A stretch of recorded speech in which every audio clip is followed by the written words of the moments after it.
제16장 서막에 불과할 뿐. 시온 건설과 성전 건축 계획을 담은 서한이 미주리로 전달되었을 무렵, 미주리에 살던 9살 아이인 에밀리 파트리스는 침대에서 일어나 잠옷 차림으로 헐레벌떡 뛰어나갔다. 인디펜던스 성전 부지 근처에 있는 에밀리의 집 뒤뜰에서 집채만한 건초 더미가 불길에 휩싸여 활활 타오르고 있었다. 불길은 밤하늘 높이까지 치솟았고 망연자실한 채 둘러서 있는 사람들 뒤로는 거대한 불빛이 만든 긴 그림자가 드리워졌다. 국경지역에서 우발적인 화재는 흔한 일이었지만 이번 사고는 절대 우연이 아니었다. 1833년 여름 내내 잭슨군을 휘젓고 다니는 소수의 폭도들로 성도들은 고통을 당하고 있었다. 그들은 성도들의 재산을 약탈하며 새로 이주해오는 성도들을 겁주어 쫓아버리려 했다. 아직 사상자가 나오지는 않았지만 이들의 공격은 갈수록 더 심각해졌다. 어린 에밀리는 잭슨군 주민들이 왜 그렇게까지 성도들을 쫓아내고 싶어 안달인지 이해할 수가 없었다. 물론 에밀리의 눈에도 자신의 가족과 친구들은 여러모로 이웃들과는 달랐다. 길거리에서 들리는 미주리 주민들의 말투도 그렇고 여자들이 입는 옷을 보아도 차이점이 확연했다. 어떤 사람들은 여름이면 맨발로 사방을 돌아다녔다. 또 빨래를 할 때도 이곳 사람들은 에밀리가 오하이오에서 본 빨래판이 아닌 커다란 노 모양의 판을 사용했다. 그러나 이들 사이에는 이런 사소한 차이 외에도 에밀리가 아직 알지 못하는 깊은 간극이 존재했다. 인디펜던스 주민들은 성도들이 인디언에게 복음을 전파하고 노예 제도를 찬성하지 않는 것을 괘씸해했다. 교회 회원 대부분은 노예 제도가 불법인 북부주에서 온 사람들이었다. 반면 미주리는 흑인을 노예로 부리는 것이 합법이었고 이곳의 오랜 거주민들은 이 제도를 강력하게 옹호했다. 성도들이 보통 자기들끼리만 어울린다는 점 역시 그들의 눈살을 찌푸리게 했다. 더 많은 성도들이 시온으로 들어오자 교회 회원들은 함께 집을 짓고 가구를 들이고 밭을 경작하며 아이들을 키웠다. 그들에게는 복천년 동안 지속될 거룩한 도시의 기초를 놓는 일만큼 중요한 것이 없었다. 인디펜던스 중심부에 세워진 에드워드 파트리지의 집 건물은 그 도시의 시온을 건설하기 위한 발판이 되는 곳이었다. 에밀리가 사는 이 소박한 2층짜리 집은 전에 살던 오하이오의 집만큼 세련되진 않았지만 그 자체가 성도들이 인디펜던스에 계속 머물 것을 시사하는 상징물이었다. 그리고 그와 동시에 불타는 건초 더미가 보여주듯이 그 집은 폭도들의 표적이었다. 성도들과 잭슨군 주민 간의 갈등이 고조됨에 따라 윌리엄 펠프스는 긴장 관계를 완화하기 위해 지역 교회 신문을 적극적으로 활용했다. 그는 1833년 7월호 이브닝 앤 모닝 스타지에 미주리로 이주하는 교회 회원들에게 전하는 서한을 게재했다. 이 서한은 시온으로 오기 전에 각자 부채를 정리해 지역사회에 폐가 되지 않도록 하라는 권고를 담고 있었다. 윌리엄은 그런 기사들을 통해 성도들이 법을 준수하는 사람들이고 성도들의 믿음이 지역 주민과 경제에 해가 되지 않으리라는 것을 잭슨군 주민들이 이해하기를 바랐다. 또한 그는 흑인과 관련된 교회 회원들의 입장에 대한 기사도 다루었다.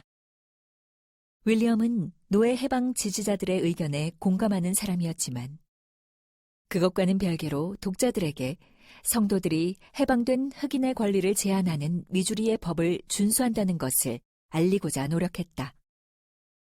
또한 단 몇 명뿐인 교회의 흑인 성도들에게도 시온으로 오고자 한다면 조심스럽게 행동하고 하나님을 신뢰하라는 조언을 전했다. 그의 기사에는 다음과 같이 모호한 문장도 있었다. 교회에는 피부색에 따른 특별한 규칙은 없으나 신중하고 분별 있게 행동하시기 바랍니다. 그러나 그 기사를 본 잭슨군 지방법원 판사이자 민병대 대령인 세뮤얼 루커스는 격분했다. 그는 윌리엄이 해방된 흑인들에게 몰몬이 되어 미주리로 이주하도록 부추기고 있다고 판단했다. 윌리엄은 흑인들의 미주리 정착을 만류하는 기사도 냈지만 루커스의 불안감은 쉽사리 해소되지 않았다. 인디펜던스와 인근 마을에서 일어나는 폭도들의 만행은 이미 비일비재한 일이었으므로 루커스가 자기 생각에 동조하는 이들을 찾는 것은 식은 죽 먹기였다. 잭슨군의 유력 인사들은 벌써 1년 넘게 성도들에게 반감을 품은 주민들을 규합하고 있었다. 어떤 이들은 새로운 이주민들을 몰아내야 한다고 종용하며 전단을 뿌리고 주민회의를 소집하기도 했다. 처음에 잭슨군 주민 대부분은 성도들이 계시를 받고 안수레로 병을 고치는 등 기적을 행하는 척하는 광신도이긴 하지만 해를 끼치는 사람들은 아니라고 생각했다.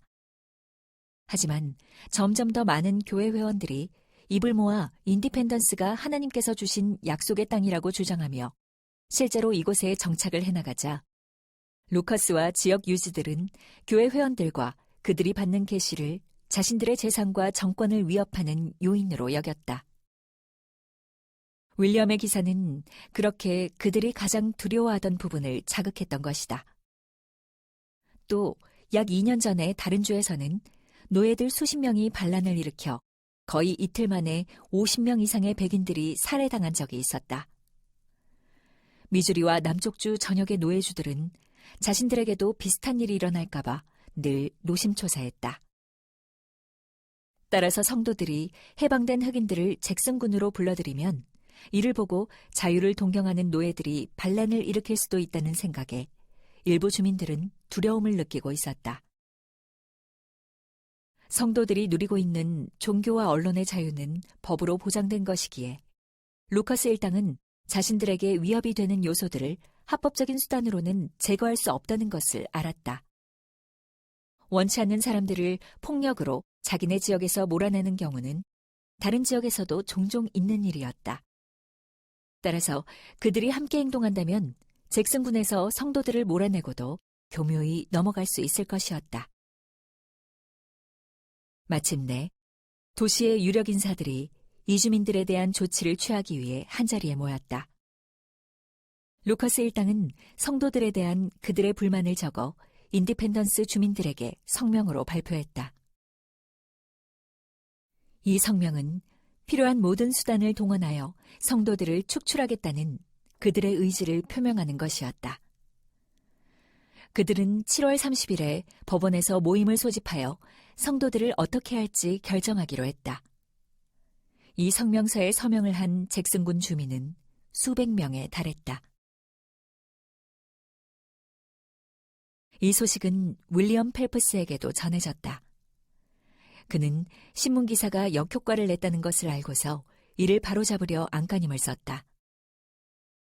비록 그리스도께서는 검거나 희거나 매인자나 자유로운 자 모두에게 당신께 나아오도록 권하신다는 것이 몰몬경의 가르침이었지만 윌리엄에게는 당장 지역 전체가 성도들에게 등을 돌리는 상황이 더 중요한 문제였다. 그는 신속히 자신이 노예제도에 관해 썼던 입장을 철회하는 한 장짜리 호회를 만들었다. 그는 호회를 통해 이렇게 주장했다. 우리는 미주리주에 해방된 유색인종이 유입되는 것을 반대합니다. 우리 교회는 그러한 사람들의 입교를 허가하지 않을 것임을 말씀드립니다. 이는 흑인들의 개종에 관한 교회의 입장을 왜곡하는 것이었지만 그는 이렇게 해서라도 혹여 생길지 모를 폭력 사태를 막고자 했다. 7월 20일 윌리엄과 에드워드를 비롯한 교회의 다른 지도자들은 정부 인사들을 만나기 위해 잭슨군 법원으로 갔다. 7월과는 어울리지 않는 온화한 날씨 속에서 성도들에 대한 조치를 강구하고자 집과 농장과 일터를 나선 수백 명의 사람들이 집회 장소로 모여들었다.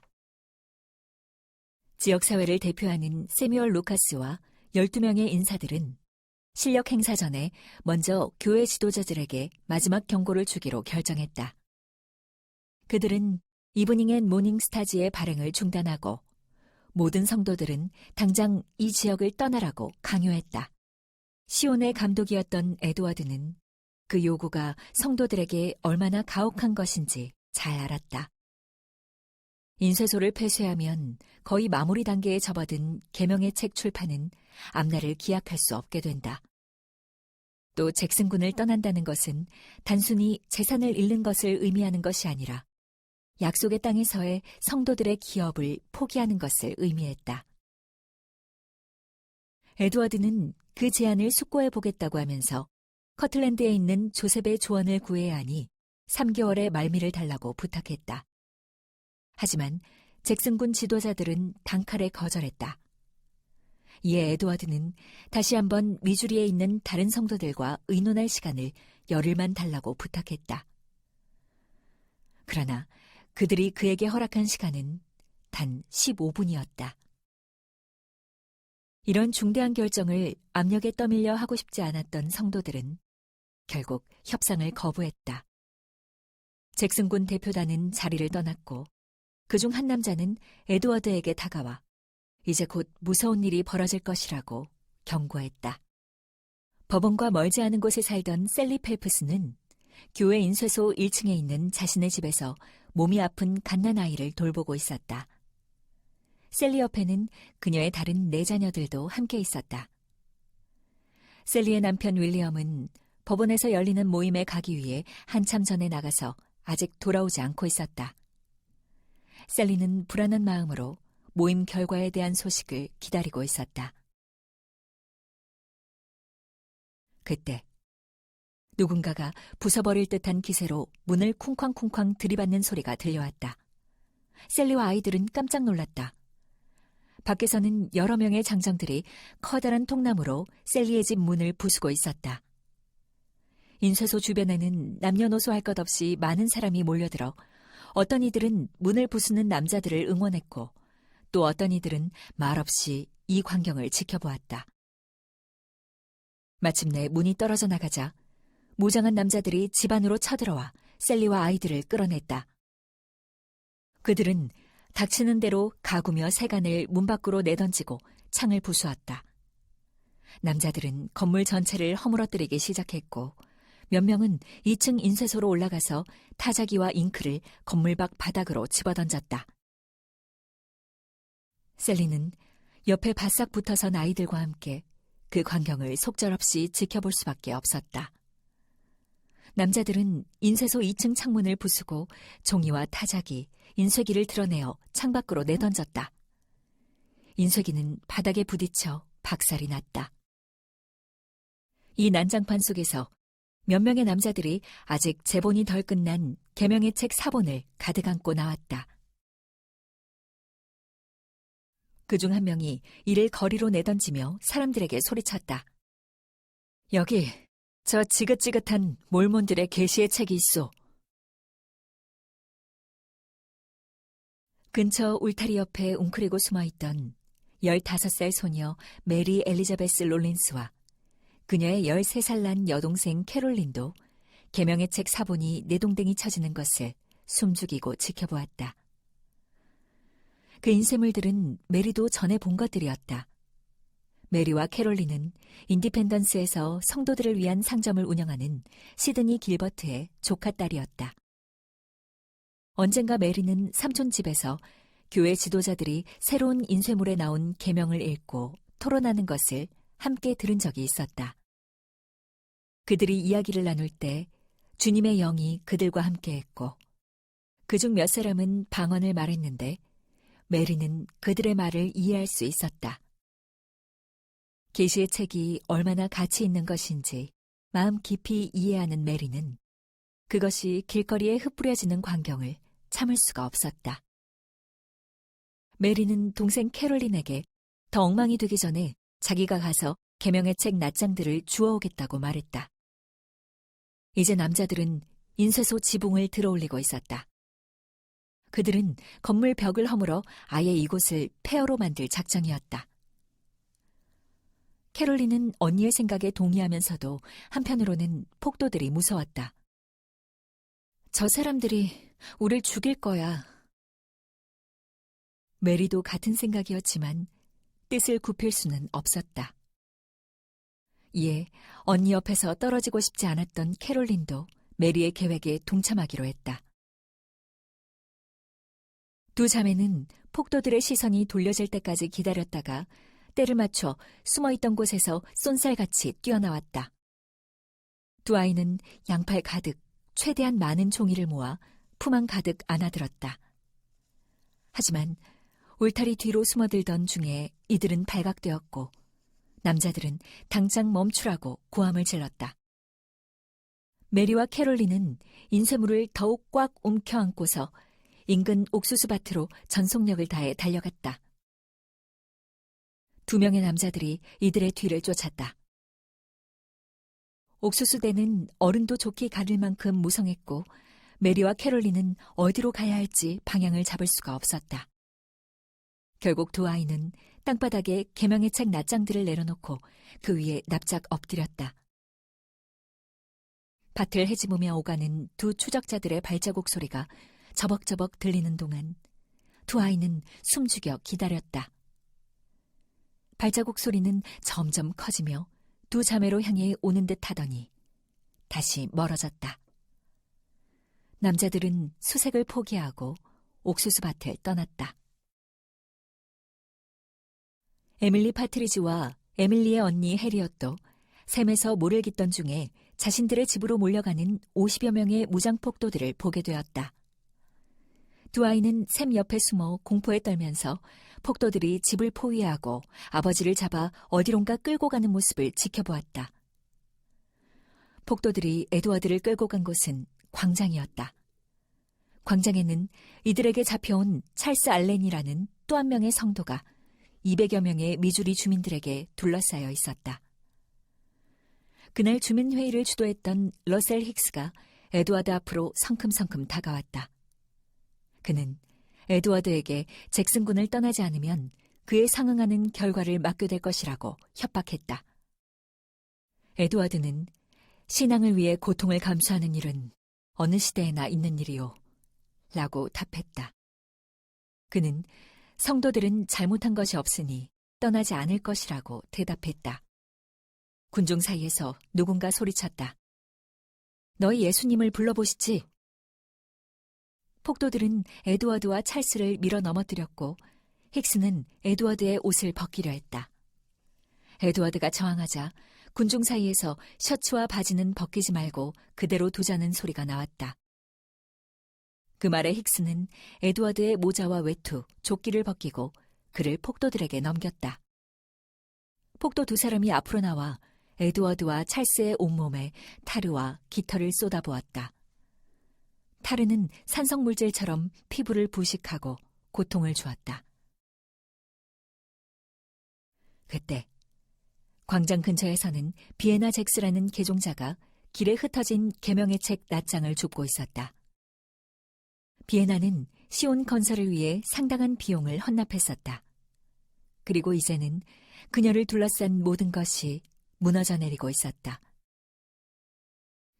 흩어진 인쇄물을 주워 움켜쥐고 있는 그녀에게 폭도 중 한 사람이 다가와 이런 말을 했다. 이건 당신네들이 받을 고통의 서막에 불과하오. 그는 처참한 몰골이 된 에드워드를 가리키며 말했다. 바로 저기 타르치를 하고 깃털이 꽂힌 당신네 감독이 지나가는군. 고개를 든 비에나의 눈에 다리를 절며 걸어가는 에드워드가 들어왔다. 그는 얼굴과 손바닥을 제외한 온몸이 타르로 범벅이 되어 있었다. 하나님께 영광이 있을지어다.